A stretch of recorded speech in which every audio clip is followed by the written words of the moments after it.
You'll find the score to this arrangement of Silent Night in issue 69 of Pianist magazine. Silent Night is for me one of the most pretty and evocative of the well-known Christmas carols. It could easily be mistaken for a lullaby. Indeed, the words of the first verse would suggest this. This particular piano arrangement by Sean Montgomery stays faithful to the sentiment of the song, but at the same time explores the harmonic possibilities that lie within this simple framework. Now, structurally, this piece begins with a pretty introduction leading us into the first verse. After this verse, the introduction returns as a kind of a link section, but this time is extended and it takes us on a carefully crafted modulation into E flat, a semitone above. The second verse then takes us on a harmonically richer journey leading to the final few ending bars reminiscent of the introduction. So a growing intensity throughout is very important to this arrangement.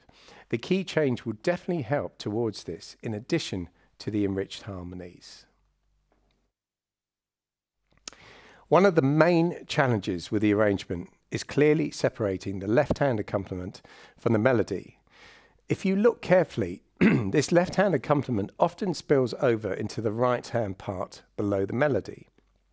So the first task is to be absolutely sure what is melody and what is actually the accompaniment. Now, this is fairly obvious for the introduction, and also for the first 4 bars of the verse. But from bar 13 onwards, however, you can see the left-hand accompaniment continues into the right-hand part.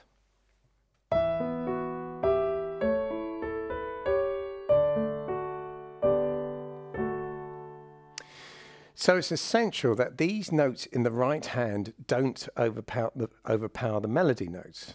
For example, if it sounds like this,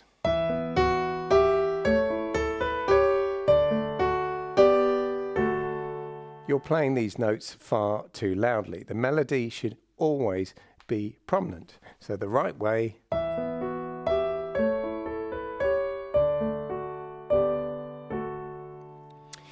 Now, we've already seen this practice technique in some of the other lessons, but I always find it very useful indeed. Try playing the melody notes legato and the accompaniment notes staccato. And I'll do it for both the left and the right hand from bar 13.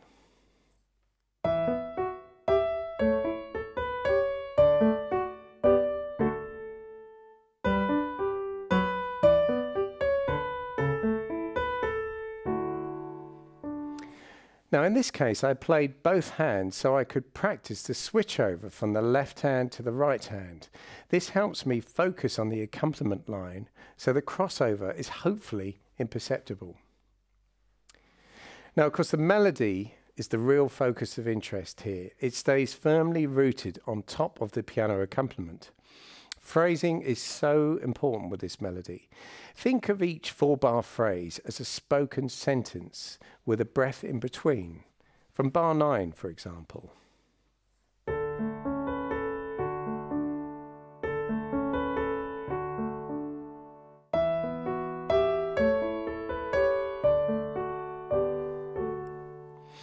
In fact, it's worth talking a little more about phrasing. How is it best to indicate a phrase, for example? Well, like a spoken sentence, the inflection can often lift towards the middle and tail off at the end. Likewise, a musical phrase might do something very, very similar. From bar 13.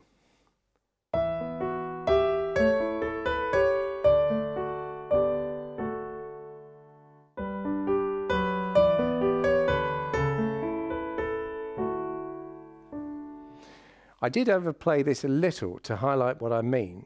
There are some performers that even breathe with each phrase as if they were singing it, although I personally wouldn't advise it. Also, a very slight breath or gap before starting the next phrase helps to punctuate this point. So from bar 21.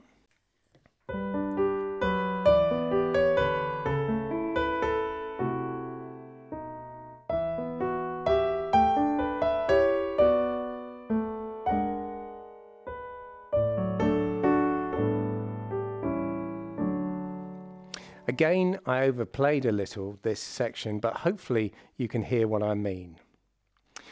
Now, from bar 17, the 4-bar melodic phrase is repeated exactly the same. Only on the second time, the harmony indicates a new slant at the very end. Don't be afraid to make this more pointed as a moment.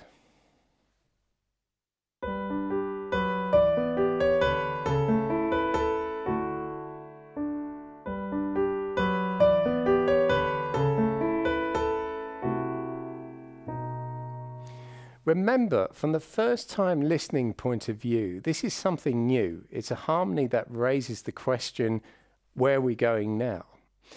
When you're learning or listening to a piece for the very first time, it's really worth making a note of these surprising moments, if you will, in the pieces that you learn, because you should try to convey the same effect to your listener too. Now, if we look ahead, for example, after this first verse, this link section before the second verse modulates the key.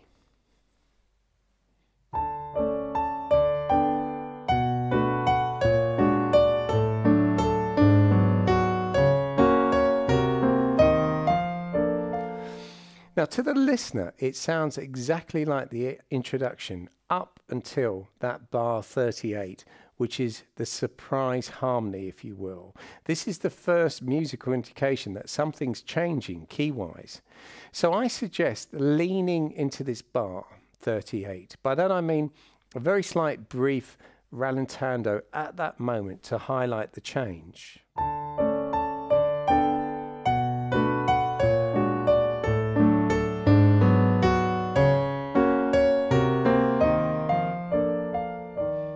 Again, overplayed, but you can hear the idea. I also observed the marked crescendo and decrescendo in this passage, as this makes perfect musical sense at this point. Now, from the second verse, the melody is the same, of course, but the richer harmonies give us something to really revel in. It's likely that you'll find yourself slowing down a little in these richer harmonic passages. This, in my opinion, is musically and totally acceptable in terms of a response to the harmonic richness.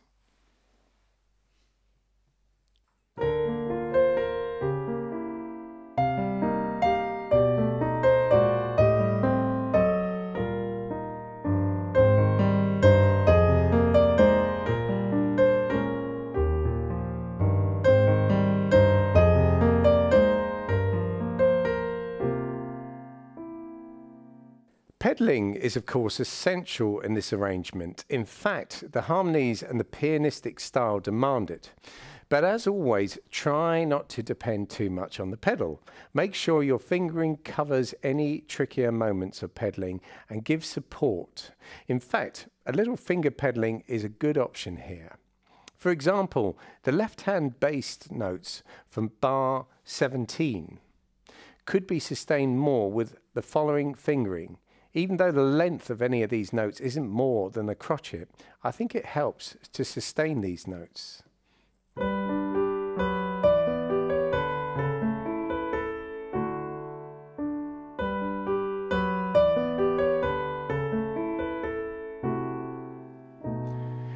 You can see I substituted my fifth finger with the third on bar 18.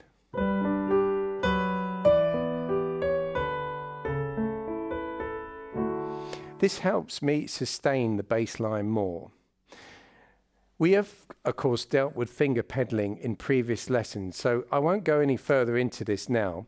Please take a look at issue 68, Theme for Constanza, if you want to learn more about this technique. Now, going back to pedaling, this will become increasingly important from the second verse. In bar 52, some quite severe left-hand stretches start to appear. You'll need very clear, accurate pedaling through these sections, combined with finger pedaling when the option allows.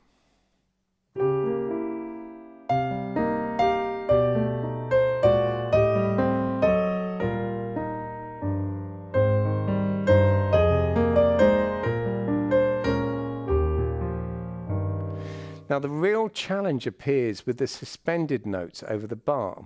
For example, at bar 58, it's entirely down to your right hand to suspend this note so that the sustain pedal can be cleared over the bar line.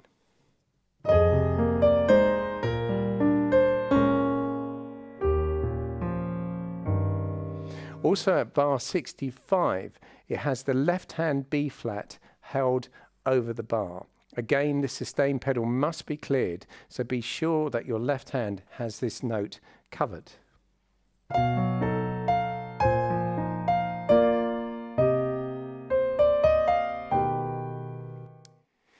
In fact, pay very careful attention to the left hand throughout the entire second verse. It requires the hand to stretch in order to comfortably cover these notes. But remember, the hand and fingers must be as relaxed as possible throughout. So it's important to make sure your fingering is consistent and allows ample time for each finger to be in place before the key is played. Maybe you'd like to accompany a singer with this piece of music, Silent Night, and maybe for them the key isn't comfortable. It could be higher, for example, or lower. Well, many digital pianos today have a transpose facility. Very, very simple to use. In this case, if I play the key of D, hold down the transpose button, and let's lower the key by a tone.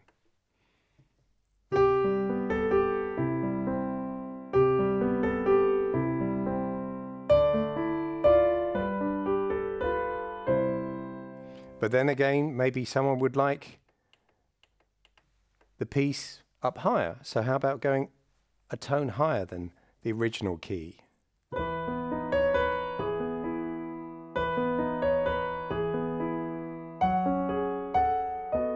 And of course, I'm playing exactly the notes that are written on the score. So this is a very, very useful feature, especially if you accompany choirs or singers or maybe instrumentalists. The transpose feature.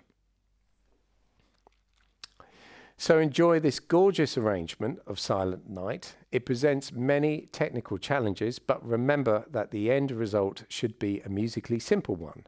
Such is the endeavour many pianists face when dealing with the classical repertoire.